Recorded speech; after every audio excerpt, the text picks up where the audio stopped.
1, 2. Simkin. Who hates Simkin? She hates Simkin. He hates Simkin. I hate Simkin. You hate Simkin. She hates Simkin. We hate Simkin. Who hates Simkin? I hate Simkin. They hate This is an Simkin. unusual one. This is a really interesting one, really. It is the Platinum Award to Gaye Delorme for the song Welcome to the Rodeo. Now, some of you are probably like, Welcome to the Rodeo? Well, it's a comedy, sort of a novelty song. Gaye didn't cut it. He wrote it. And the band that had the hit with it is a band called Showdown. I met Gaye towards the end of his life. Gaye unfortunately died, I think, of diabetes-related complications. And it's been a while. I'm going to say it's been... June 24th, 2011, he died. 2011. God damn. Time flies. Wow. So I probably met him a few years before he died. And his eyesight was all f***ed up because of the diabetes. And he was walking with a limp because of the diabetes. But what a jovial, lovely, intelligent man. And, you know, he invited me to come see him play a few times. Incredible guitar player. Incredible. And what a funny career, because I don't think he ever had a hit himself, like as Gaye Delorme. But he wrote hits for other people. I mean, the Rodeo Song, big hit. He used to work with Cheech Chong. And he wrote, I believe, I don't think I have this wrong, he either wrote or co-wrote and maybe even produced Earache My Eye, which was a giant hit for Cheech Chong. So he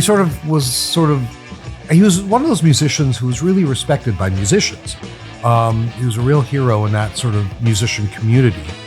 And I'm so glad I got to know him a bit before he left us. And really, really lovely guy. And I don't want to get too into the details of what I was helping him with, but it was something to do with the song. And he had gotten, like so many people in the business, sort of gotten over a bit.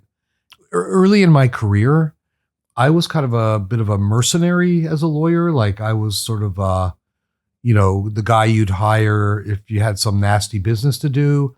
You want to get out of a contract? Call Simkin.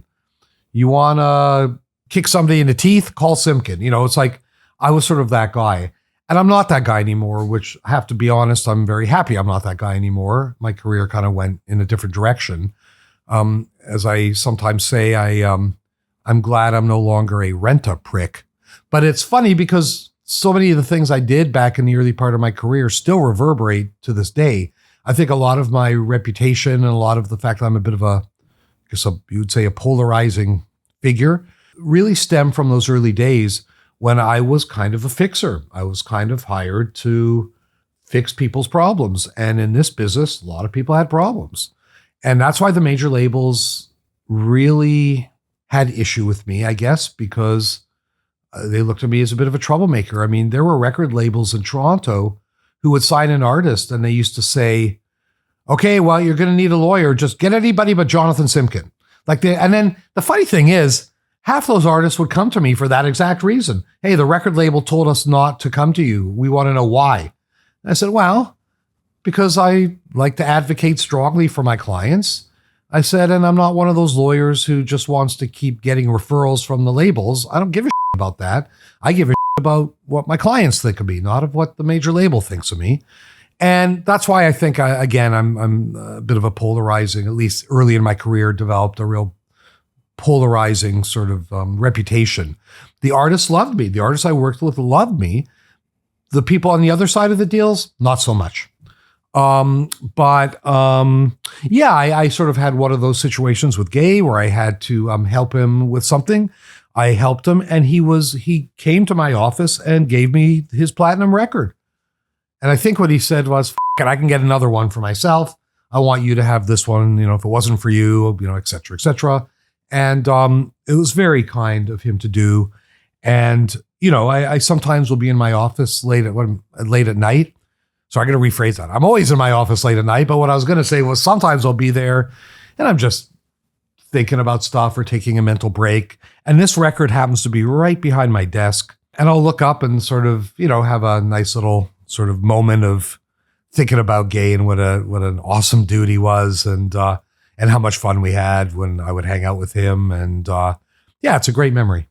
Because you mentioned as well about he's like really respected by musicians. Yes. But maybe didn't make it as to the level you might expect.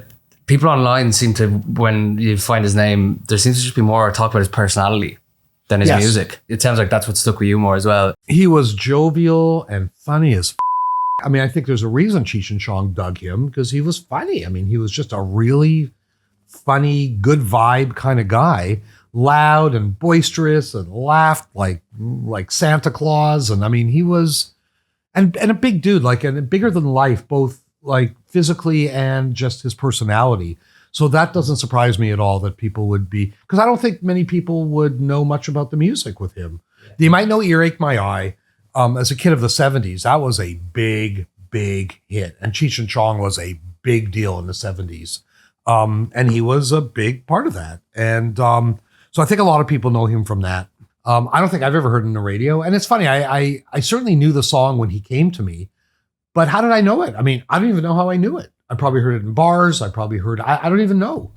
But everybody knows that song. It's like one of those songs in Canada, like the hockey song, by Stompin' Tom Connors. It's just very Canadian.